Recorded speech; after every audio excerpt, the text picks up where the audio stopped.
Hey Steno peeps, Jen back with a new dictation. We're doing some more literary current events today, and unfortunately this is such a sad situation that recently happened. It's all centered around the Manhattan shooting that took place on July 28th of this year, which is 2025. So this will be at no particular speed, and let's just get started.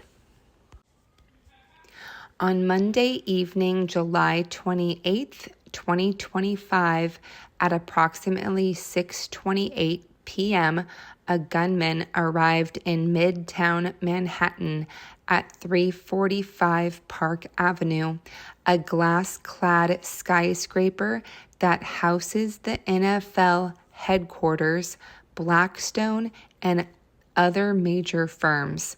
He stepped from a double-parked black BMW into the plaza. The man, later identified by police as 27-year-old Shane Devin Tamara, wore body armor and carried an M4-style semi-automatic rifle. Surveillance video captured him crossing the plaza calmly before entering the lobby. Once inside, he turned sharply to the right and opened fire on an off-duty NYPD officer in uniform who was working a private security detail.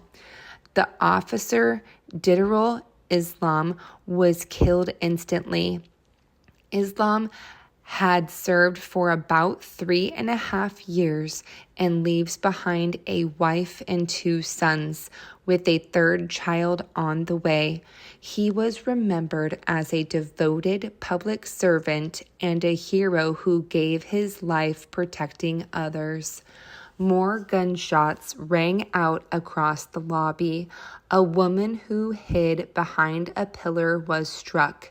A security guard at the elevator bank and a second civilian also fell. Tamara then stepped onto an elevator, allowed a woman to exit unharmed, and rode upward to the 33rd floor, where Rudin Management is located. There, he walked the hallway and opened fire again, killing another person. After his rampage, he shot himself in the chest, ending his own life inside the building.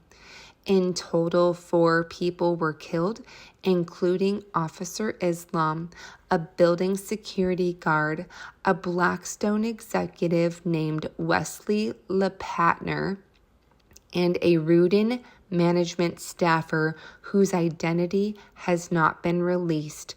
A 5th person, an NFL employee, was critically injured but is now in stable condition.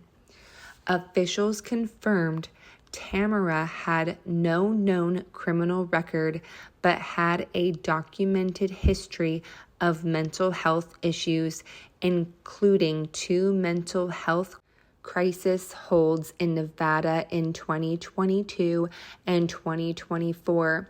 In his wallet, investigators recovered a 3-page handwritten note in which Tamara claimed to suffer from chronic traumatic encephalopathy, a degenerative brain disease connected to contact sport injuries, and accused the NFL of failing to warn players of risks.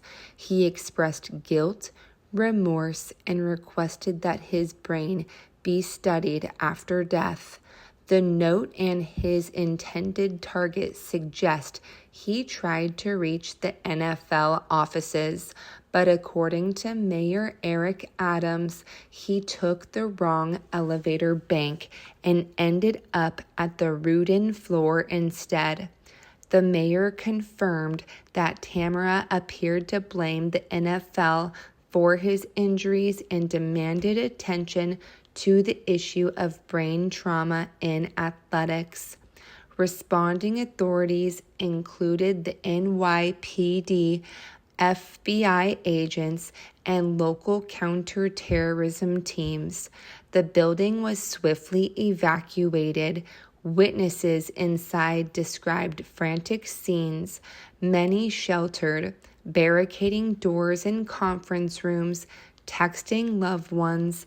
One employee said she texted her parents, "I love you."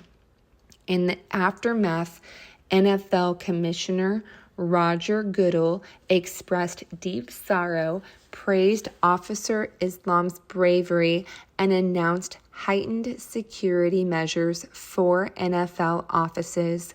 All New York area staff were advised to work remotely or take the day off. The league said it stands united in the wake of tragedy and pledged support to the survivors and families of victims. Blackstone issued a statement mourning Wesley LePatner, a rising star in real estate investment, lauded for her excellence and generosity, and deeply respected across the industry. Her death underscores the senselessness of violence in a city that has long prided itself on resilience and safety. Mayor Adams and Police Commissioner Tisch delivered messages of condolences and resolve. Adams called Officer Islam a hero, embodying New York's finest values, and Tisch confirmed that Tamara acted alone. Authorities stressed there is no ongoing public threat, and the investigation continues into motive, weapons acquisition, and mental health links. This tragedy has triggered wider conversations on mental health, brain disease, and public safety, spotlighting the impact of contact sports injuries and the NFL's role in acknowledging and addressing past negligence. The community mourns deeply, and the city stands united in remembrance of the lives lost and the sacrifice made. This is such a sad incident, and it's things like this that we will be hearing a lot of when we're on the job. So it's good to prepare ourselves now and be able to write to things that could really have an emotional effect on us. So I hope this one was beneficial for you, and I'll catch you on the next dictation.